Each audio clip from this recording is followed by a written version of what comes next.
És hora de continuar, mentre a dalt segueixen succeint coses. Com us dèiem, 12:20, hem deixat 3 minuts de cortesia. Toca parlar del que ja ens deixava una mica Enric Barba amb safata. Enric Barba ens explicava, en la darrera intervenció, que dels seus 2 darrers llibres d'innovació, un d'ells, una editorial, només va voler apostar pel paper. I l'altre va voler apostar pel paper, pel PDF i per l'EPUB, pel llibre digital. I deia que en el del llibre digital ja porta 3 o 4 edicions, funciona com un tro, mentre que el de paper funciona, però no de la mateixa manera.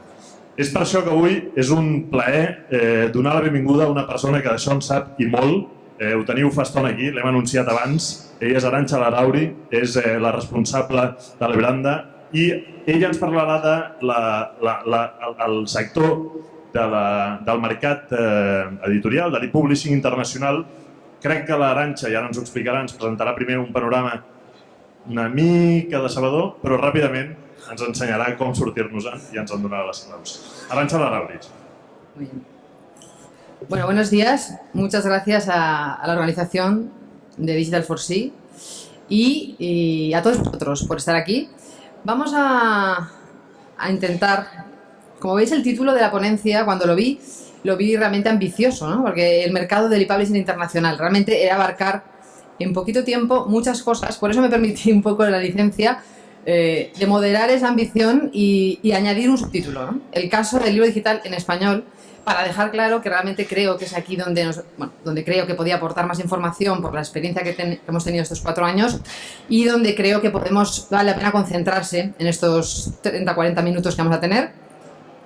Que anteceden a la mesa redonda después con Google y con Nubico, ¿no? Entonces el propósito para mí va a ser haceros una aproximación, un esbozo de las cosas que han pasado de los últimos 4 años en el mundo del libro relacionado con el libro digital y introducir de esa forma, de alguna manera, temas de debate, dudas, cuestiones que luego puedan surgir en la mesa. Y sin más preámbulos, vamos a empezar viendo un poco el panorama del mercado a nivel internacional, aquí sí, antes de entrar en el libro en español, ¿no? Vamos a ver, creo que si no recuerdo mal, fue Víctor Hugo el que dijo que no había nada más poderoso en el mundo que una idea cuyo tiempo había llegado, ¿no? Yo creo que ya nadie duda de que evidentemente el consumo de contenidos digitales su momento ha llegado hace ya unos años y en el mundo del libro también. Y de hecho ya esos primeros debates que hubo sobre la posibilidad de éxito del libro digital ya nadie los tiene, o sea, ya nadie duda de que el libro digital está aquí y se va a quedar, solo puede crecer, sin duda alguna, y eso sí, convivirá con el papel más o menos tiempo. Esa es una de las incógnitas, seguramente largo tiempo, ¿no? ¿Cómo está ahora? Lo que sí que se debate mucho es los crecimientos a nivel internacional, cómo van, cómo evolucionan y dónde están los techos de este mercado, ¿no? Si vemos un poco el panorama del mapa que os he puesto aquí, donde realmente hablo de los mercados más desarrollados, Estados Unidos y Europa, no es que me olvide de Asia. Asia también es como sabemos, es un gigante y aquí están pasando muchas cosas. Lo que pasa es que quizá no está tan cuantificado oficialmente el mercado allí y por eso lo he omitido. Pero en principio hablemos un poco de lo que está pasando en Estados Unidos, que como veis es el principal agente. Ahora mismo en Estados Unidos estamos hablando de que el libro digital es el 20% del mercado ya en promedio. Estamos hablando del libro sin libro de texto, el libro general, que incluye ficción, no ficción, libro infantil, juvenil. Entonces, el 20% para algunas editoriales importantes, como Random House, Simon & Schuster, llega a ser incluso el 30%, ¿no? En promedio el 20%. Hace más tiempo que empezaron con el tema de la digitalización, más rapidez en la entrada de algunos canales de venta allí, con lo cual ese crecimiento nos sorprende. Y ha sido muy rápido, porque en el 2010 estábamos hablando de que era el 3%, o sea que ha sido exponencial. Después vamos a Europa. Si nos fijamos en Europa, estamos hablando de que el promedio, si vemos los distintos países que he resaltado, menos UK, que está destacando con un 13%, digamos un poco el tema del idioma también, el inglés, un poco siguiendo a Estados Unidos. El resto de países, Francia, Holanda, Alemania, Italia, y dejo a España fuera ahora en este momento, están entre el 2 y el 5. Alemania despuntando con el 5, ¿no? Estos son datos oficiales, es difícil cuantificar, no hay la información 100%, pero bueno, hay varias fuentes que apunta todo este tipo de cuota, ¿no? Y vamos ahora a España. En España he preferido no ver solo España como país, sino que vierais lo que es el libro en digital en castellano, en español, porque aquí también se ha incluido el libro en catalán, en euskera, etcétera, en todo el mundo. Entonces, ahora mismo, si cuantificamos las cifras de venta y las estimaciones que tenemos, estamos hablando de un 2,5, probablemente como el libro en Francia, que veis que son 2,5 también.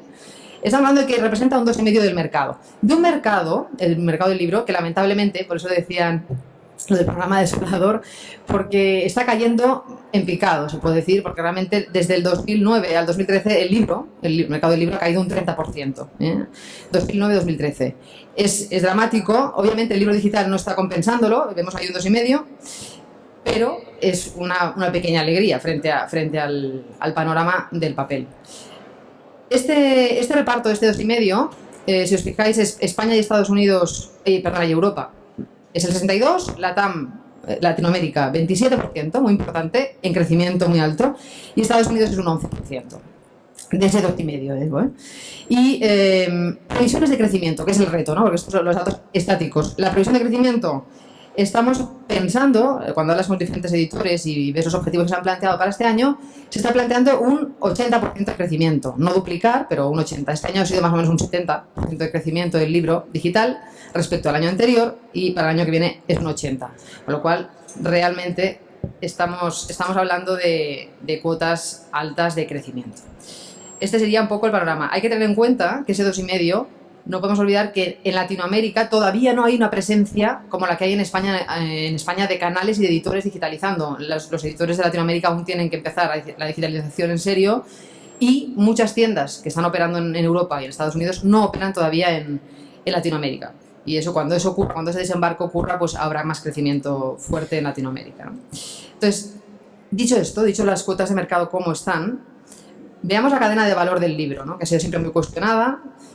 ¿Qué agentes participan en la cadena de valor del libro? Y esta cadena de valor que pongo aquí no es el caso específico del libro en español, es la cadena de valor a nivel internacional, ¿eh? Se ha replicado en todos los territorios. Como vemos aquí, tenemos el autor y el agente representando los intereses del autor, y el lector en el otro extremo. O sea, al final, en la cadena de valor, lo que está claro es que estas dos partes, el autor, el agente y el lector, quieren encontrarse, ¿no? La obra del autor quiere encontrar al lector adecuado. Y en medio, aquí vemos los editores, distribuidoras, que más que distribuidoras llamaría empresas de servicios, y los canales. Ya pueden ser tiendas de venta unitaria, plataformas de suscripción, de las que hablaremos, y bibliotecas.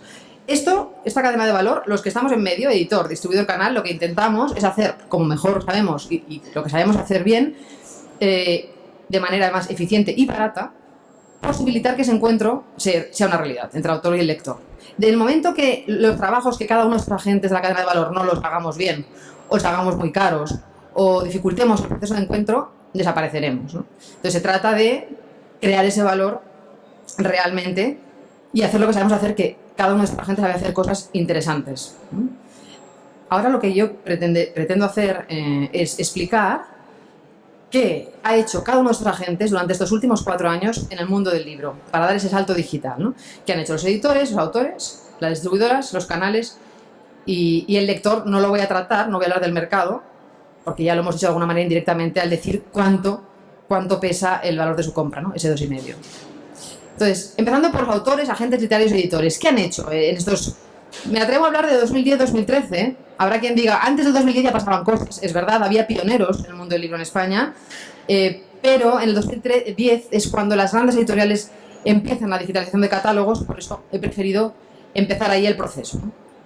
¿Qué ha pasado en estos años? Cuando empezamos en el 2010 todo el tema de la digitalización, no había derechos digitales en los contratos. Los editores tuvieron que renegociar todos los contratos de derechos de autor. Fue una tarea muy ardua, laboriosa, y ha sido fructífera, porque realmente a fecha de hoy, como digo en el punto 2, todos los lanzamientos importantes de libros, las novedades, están todas en simultánea, en todos los formatos y en todos los canales. Esto es relevante, porque los canales que vamos a ver son tiendas, bibliotecas, hay también plataformas de suscripción. Quizá esta es la que queda en este momento, todavía no tiene todo el catálogo integrado, pero lo que son tiendas y bibliotecas, la mayoría de bibliotecas digitales, que hablaremos al final, tienen los libros el mismo día que salen, en papel, en digital y en biblioteca digital, con lo cual es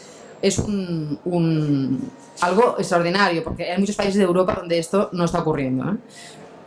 Lo que decíamos, novedades digitalizadas todas, y el fondo editorial está en proceso de digitalización. Esa es la parte que cuesta más, porque hay que rentabilizar esas inversiones de digitalización y se están priorizando las novedades, eso es verdad. Otro dato relevante que puede ser interesante que tengáis en cuenta es que el mercado, aunque hemos hablado del 2,5%, En algunas novedades importantes, los libros más importantes que os podéis imaginar o que os vengan a la cabeza, estamos hablando de que ya están superando la edición digital el 10 y el 20%, son el 10 y el 20% respecto al papel, o sea, mucho más que el 2,5%, pero son libros muy puntuales. Otro universo, otro desafío al que se han enfrentado los editores son los formatos, porque así como en la música ha habido un formato claro que es el MP3, vídeo MP4, etcétera, únicos formatos en realidad, aquí hay múltiples formatos. Hay formatos estándar, que utilizan muchísimas tiendas online, que son el EPUB, el PDF, Fixed Layout, que en realidad es un EPUB también, pero con otras características más estáticas, y hay formatos propietarios, formatos que solamente pueden leerse en determinados entornos, en determinadas tiendas, como el Mobi, el Café 8 de Amazon, iBooks Author de Apple, por ejemplo. Entonces, esta complejidad de formatos hay que tenerla en cuenta también, porque representa más inversión en digitalización. Ha habido también muchas experiencias con aplicaciones. Digo muchas, pero no son tantas, es verdad. O sea, ha sido más bien en algunos bestsellers y en libro infantil juvenil. No crear un ebook, sino crear una aplicación propiamente, ¿no? Una aplicación con más interacción, más actividades alrededor del contenido del libro, propiamente. ¿Y qué más han ocurrido con los editores? Ha habido lanzamiento de sellos exclusivamente digitales, porque el sueño digital es poder hacer ediciones, digamos, sin tener en cuenta el tiraje, lo voy a vender todo, no lo voy a vender todo. Bueno, aquí se abre un campo increíble que es poder editar libros que antes era imposible editar en papel. Pues muchas editoriales han nacido al albor, digamos, de esto, de esta idea. Los precios de los ebooks oscilan muchísimo. Cada editor ha puesto el precio según su estrategia comercial, de imputación de costes, pero generalmente rondan en el 30 y 60% más bajos que el papel, teniendo en cuenta además que hay una discriminación fiscal muy clara contra el ebook en España y en Europa en general, porque el ebook tiene un IVA del 21% y de papel un 4%. Esto realmente, digamos que es un problema que se está intentando corregir, pero que todavía llevamos 4 años intentándolo y no se ha conseguido. ¿Qué más? Deciros que los editores distribuyen el contenido a través de distribuidoras, ahora hablaremos de ellas, y que han hecho grandes esfuerzos en identificar oportunidades de estrategias de promoción de ebooks diferentes de las del papel. Es verdad que cuando tú promocionas un libro en papel, promocionas el ebook también, pero ha habido que imaginar con las tiendas formas diferentes de promocionar los contenidos dentro de las tiendas. Y ya por último, en relación a los editores, tendencias que han ocurrido es la aparición de las plataformas de autoedición, que todos hemos oído hablar de ellas.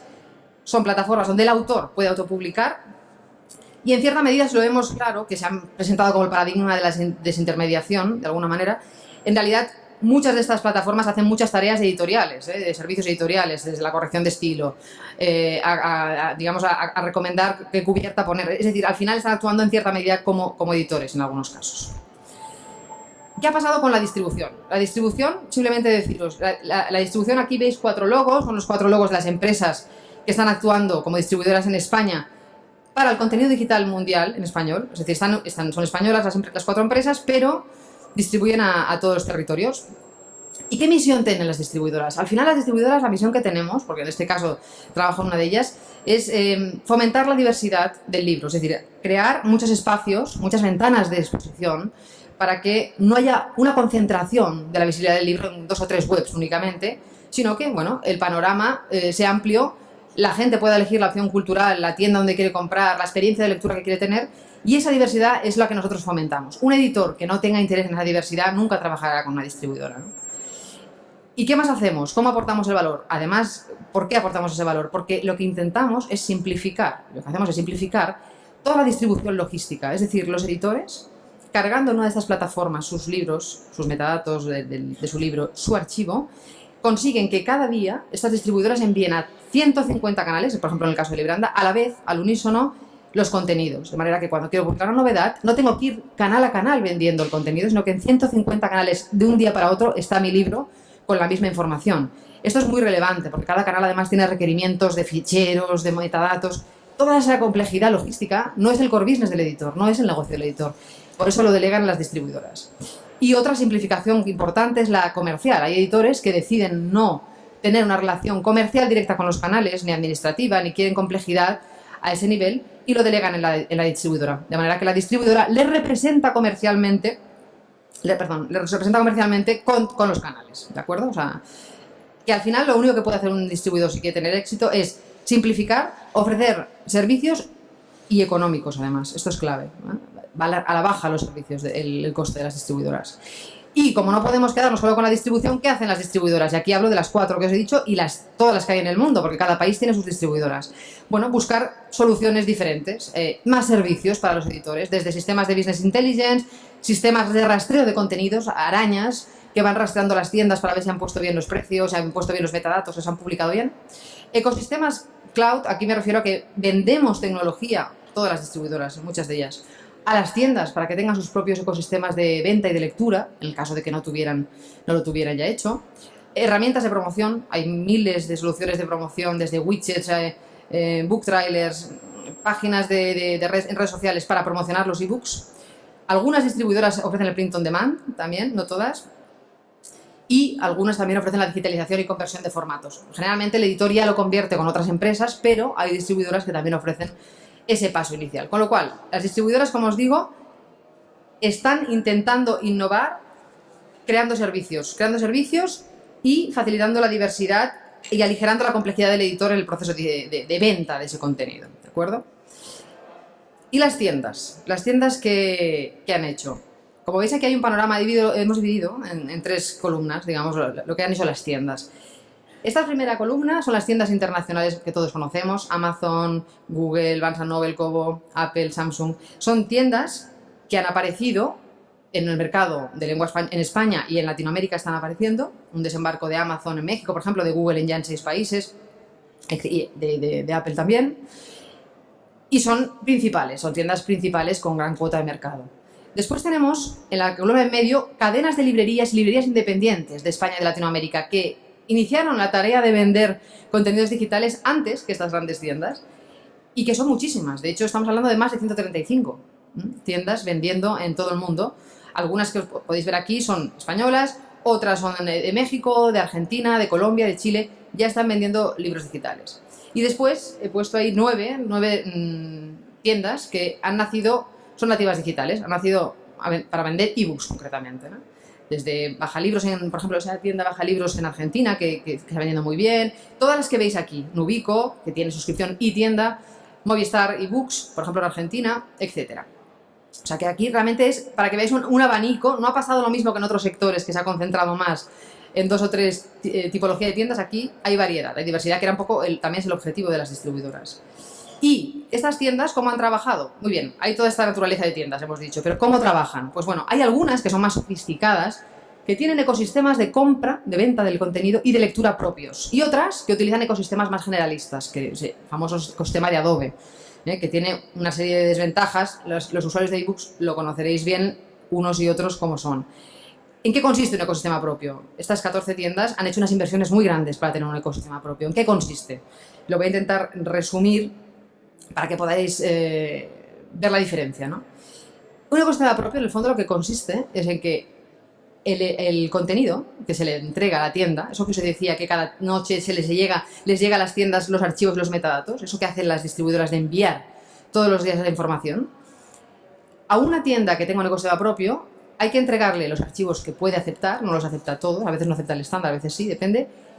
¿Para qué? Para que con ese contenido la tienda le incruste su propio DRM. Estas tiendas, que hemos dicho que tienen ecosistema propio, tienen DRM invisible y cómodo, no como el otro ecosistema que comentaremos después. Pero al fin y al cabo es un DRM, es un sistema de control de derechos digitales y es propietario. Es decir, cuando yo incrusto ese archivo, ese DRM solo se puede leer en mi ecosistema, el libro. Esto es muy diferente a lo que está pasando con la música, por eso es importante. Reciben el archivo, le incrustan el DRM y ¿cómo ve el lector? ¿La experiencia del lector cuál es? Bueno, pues yo voy ¿cómo compro yo? Bueno, pues voy a mi web, a la web de la tienda. Puedo también normalmente comprar desde la aplicación de compra. Normalmente hay aplicaciones de compra de todas estas tiendas para tablets, para smartphones, etcétera. Y algunas de ellas tienen un e-reader propio, no todas. No de estos 14 ecosistemas que os decía propios, no todas tienen e-reader. Algunas sí, otras no, ¿eh? Pero al fin y al cabo, yo como usuario tengo varios sitios donde puedo comprar. Desde un navegador, desde una aplicación o desde un e-reader directamente. Y luego la experiencia de lectura, ¿cómo la hago normalmente en estos ecosistemas propios? Bueno, normalmente son ecosistemas en la nube, siempre, de hecho, son ecosistemas en la nube. Entonces, ¿dónde leo? Yo sí he comprado en Amazon, en Google, en Apple, en todas, como hemos dicho, en casa, en Tagus, en Fnac. ¿Dónde leo? Leo o bien en streaming, suele haber dentro, en los PCs hay un lector normalmente en streaming para poder acceder a la lectura del contenido, o leo en la aplicación de lectura que estas tiendas han creado para los entornos de iOS, de Android y otros, que pueda haber, otros sistemas operativos dentro de los smartphones y tablets, o leo en mi e-reader. O sea, hay tiendas, aquí os he puesto nuevos ejemplos que ya conocemos de empresas que tienen también un e-reader. Entonces, yo voy leyendo en todos estos entornos. Es una lectura muy cómoda porque puedo leer en cualquier sitio y además está en la nube.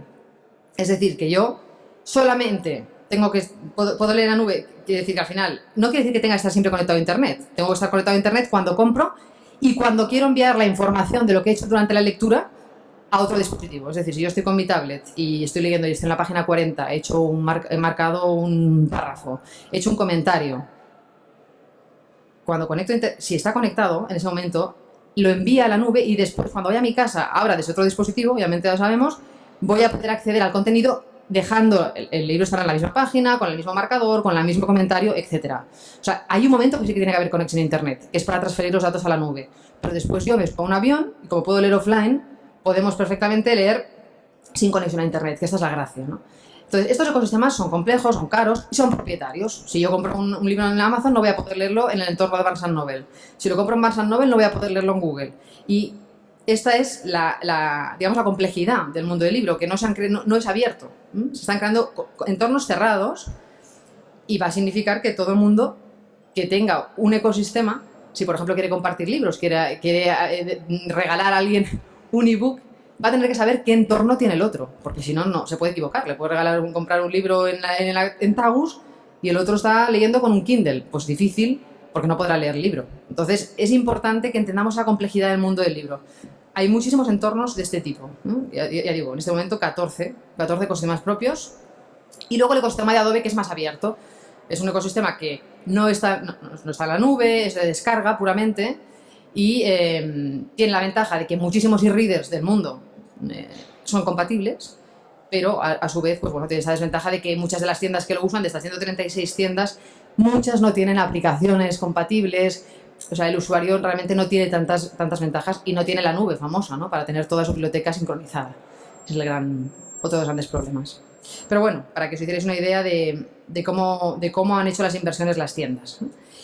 Y las tiendas, en realidad, ¿en qué están luchando? Aparte de que están luchando por posicionarse con estos ecosistemas propios, se quieren diferenciar también por la experiencia del usuario, al margen del ecosistema, que obviamente yo creo que hoy en día hay que tener un ecosistema digno y competitivo, si no es difícil que el usuario disfrute con la experiencia de la lectura. Aparte de eso, pues hacen mucho esfuerzo en otro tipo de elementos de la experiencia de lectura. Por ejemplo, los buscadores son un desafío, encontrar un buscador interesante. Encontrar en todo ese mundo de Internet los libros es complejo. Cuanto más sofisticado sea el buscador, mejor. La conexión con las redes sociales, el compartir, todo eso son experiencias que las tiendas están trabajando para ser más atractivas. Otro elemento de diferenciación que están utilizando es el catálogo, buscando catálogo no solo de una lengua, sino multidioma, ¿no? Hay que competir a nivel internacional. ¿Cómo competir consiguiendo fondos de otros idiomas, ¿no? Después tienen desafíos enormes, como la gestión del geoblocking. O sea, cuando se dice Internet no tiene barreras, con el mundo del libro tiene barreras, porque realmente no todos los autores han dado todos los derechos para todos los territorios en sus libros. Entonces o un editor puede llegar a un acuerdo con una tienda para un territorio concreto. Y si viene alguien de otro país a comprar esa tienda, se tiene que reconocer o por la IP o por la tarjeta de crédito, tiene que bloquear esa compra, porque no tiene derecho a la tienda. Y a veces no tiene derecho ni el editor. Con lo cual esa complejidad no es trivial, ¿no?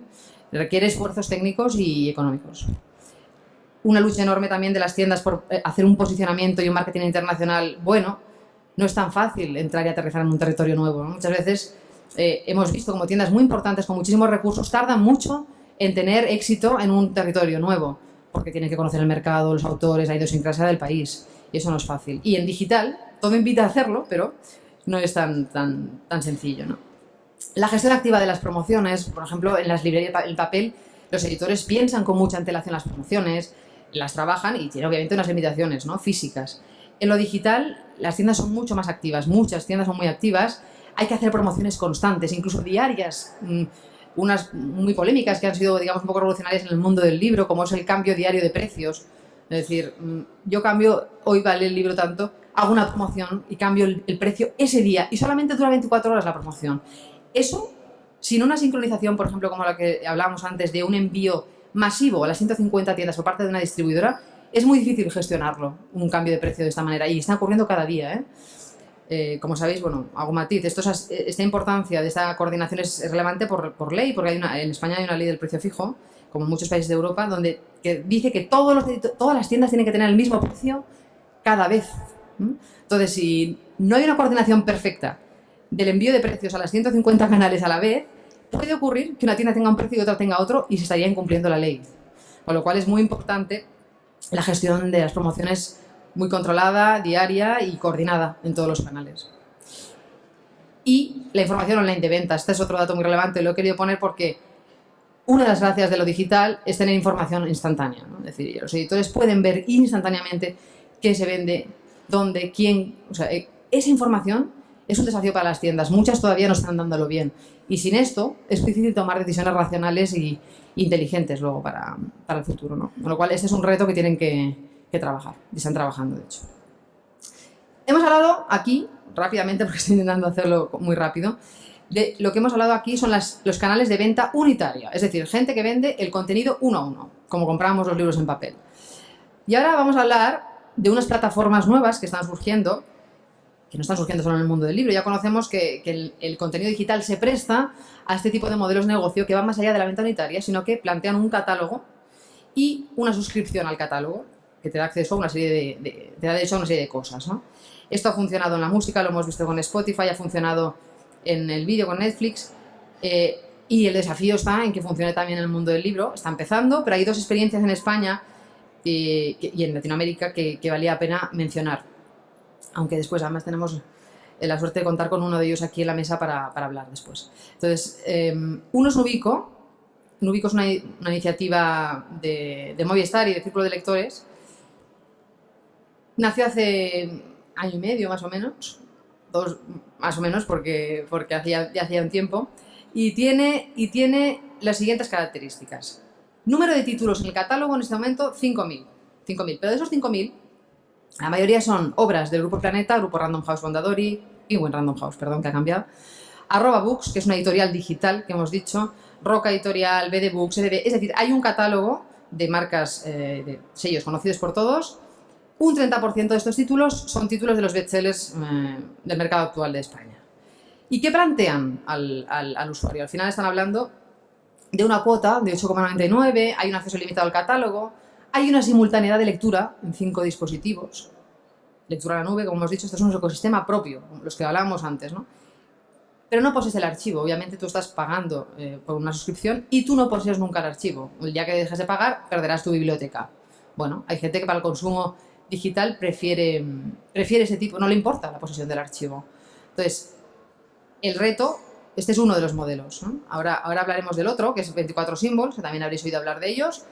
Aquí, 24 Symbols ha hecho dos planteamientos de modelo. Tienen un catálogo diferente a Nubico, muy diferente. Podéis verlo a la izquierda, he puesto el modelo que conocemos aquí en España, 24 Symbols, que es el modelo freemium que se llama, ¿no? Hay un pago de una cuota al mes, o trimestral o anual. Hay un acceso limitado al catálogo, también se puede leer en múltiples dispositivos, tampoco hay posesión del archivo, y el catálogo, os he puesto algunos editores relevantes a la izquierda, Alba, BD Books, Edasa, Impedimenta, Pearson, Nórdica, Siruela, etc. 10.000 títulos. Y al otro lado he puesto otro modelo que se está experimentando sobre todo con operadoras de telefonía en Latinoamérica fundamentalmente. Va a empezar ahora. La primera experiencia la han tenido en Rusia, ahora mismo. Hay más títulos, hay 15.000. Y aquí es diferente, porque aquí el modelo que ellos ofrecen no es una cuota al mes, sino que simplemente tú pagas la cuota igual, pero te dan unos créditos. Y tú vas consumiendo créditos a medida que lees. Es decir, no hay un acceso ilimitado al catálogo. Hay otro planteamiento. ¿Por qué están todas estas empresas haciendo estos modelos distintos? Porque están probando un modelo que de cara al usuario sea atractivo y a la vez también sea atractivo para los autores y los editores, ¿no? Y ese es el gran desafío, ver la retribución al editor, al autor, encontrar el modelo que haga sostenible que los autores tengan interés en entrar en este tipo de plataformas, ¿no? Y ahí está el reto, pero vamos, es una realidad, está pasando ya y están creciendo estas plataformas con estos modelos de suscripción. Y luego ya, tenemos el último canal, del que quería hablaros, que este es interesante porque probablemente eso no está pasando en ninguna otra parte más allá de Estados Unidos, que son las bibliotecas, concretamente las bibliotecas públicas, pero en general las bibliotecas. ¿Qué está pasando con las bibliotecas? Porque en Estados Unidos ha sido muy polémico. Estados Unidos empezó con las bibliotecas digitales bastante tiempo.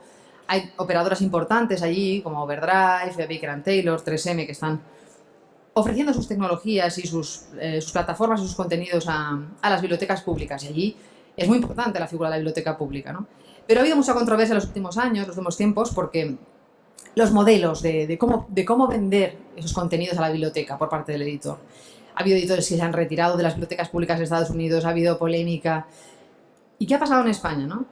Nosotros aquí lo que hemos hecho, lo que está pasando, es que estamos teniendo experiencias mucho más activas que en el resto de Europa. Diría que de Europa es el país con más actividad en biblioteca pública, que más proyectos tiene. Aquí os he puesto algunos ejemplos de cosas que ya están ocurriendo. ebook Pozuelo, por ejemplo, una biblioteca pública con todas las novedades que tiene la tienda. De hecho, por ejemplo, ebook Pozuelo en este caso fue una solución que hizo Libranda, y que cuando estábamos presentando ebook Pozuelo con el ayuntamiento, con la alcaldesa de Pozuelo, se lanzó justamente aquel día el Premio Planeta en papel. Se lanzó en digital el Premio Planeta aquel día y ya estaba en ebook Pozuelo, en la biblioteca, disponible para la gente de la población, ¿no?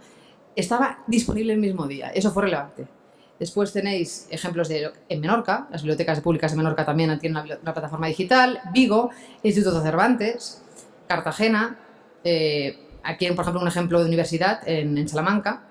Y he puesto el proyecto más grande, que yo creo que es relevante porque no ha pasado en ningún otro lugar de Europa ni de Estados Unidos, de hecho, que es un proyecto enorme que estamos desarrollando con el Ministerio de Educación, Cultura y Deporte. Lanzó un concurso público en junio, buscando una plataforma que digitalizara todas las bibliotecas públicas de las comunidades autónomas de España. Una biblioteca digital por comunidad. Ese concurso, tuvimos la suerte y la fortuna de ser adjudicatarios del concurso, y estamos desarrollando 19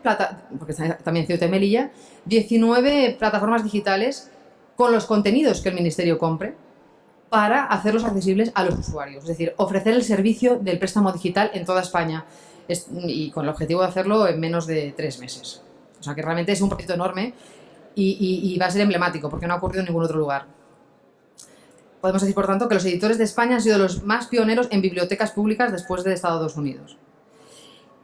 ¿Y qué plataformas están participando? Os he puesto 3 proveedores, uno Libranda, Odilo, TIT, que ha hecho por ejemplo Cervantes o Cartagena, y Xercode, una plataforma de Galicia, que ha hecho la biblioteca de Salamanca. Aquí puede haber otros jugadores, yo he puesto los que son más relevantes ahora. Disculpad si me he dejado alguno. Y por último, ¿cómo se ha licenciado el contenido por parte de estas bibliotecas? ¿Qué es el reto, ¿no? ¿Cómo compran las bibliotecas este contenido para prestarlo a los usuarios? Porque el préstamo es gratuito, es como quien va a la biblioteca pública a pedir un libro en papel. ¿Cómo se está haciendo? Pues realmente se está haciendo, no se está vendiendo el contenido a perpetuidad a las bibliotecas. Esto tampoco está ocurriendo en Estados Unidos. Generalmente los modelos son de licencia.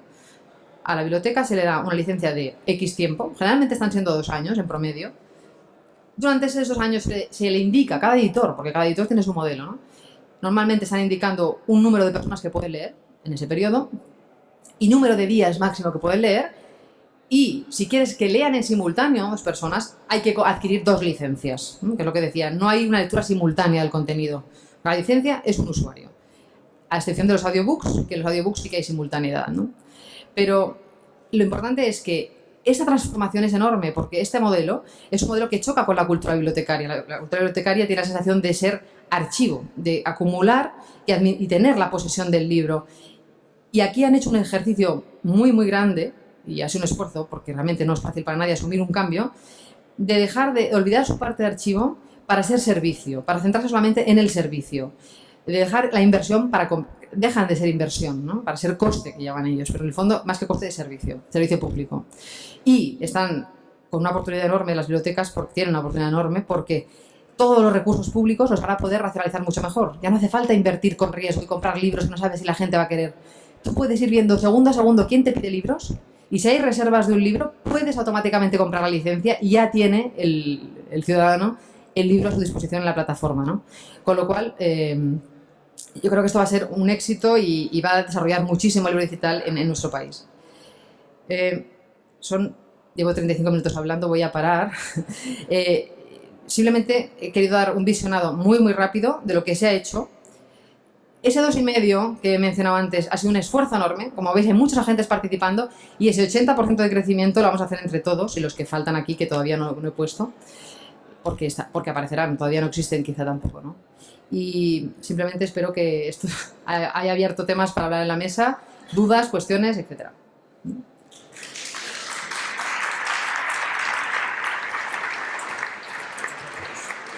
Muchas gracias, Arantxa. Muchísimas gracias por esta explicación. Yo, mientras alguno de las personas que nos está acompañando te hace alguna pregunta, te quería preguntar, Sí. ¿cómo funciona el tema de las bibliotecas? Que Sí. me parece especialmente interesante, lo que ha ocurrido en Menorca, por ejemplo. ¿Qué pasará? ¿Únicamente con los libros recientes, con las nuevas ofertas? No. ¿O No. también se van a digitalizar los catálogos antiguos, los libros más solicitados por la gente?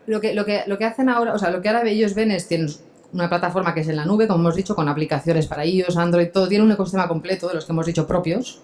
Es un ecosistema propio por biblioteca y tienen todos los libros de todos los editores que han dado sus derechos para distribución en bibliotecas, que realmente son muchísimos, la mayoría de los editores.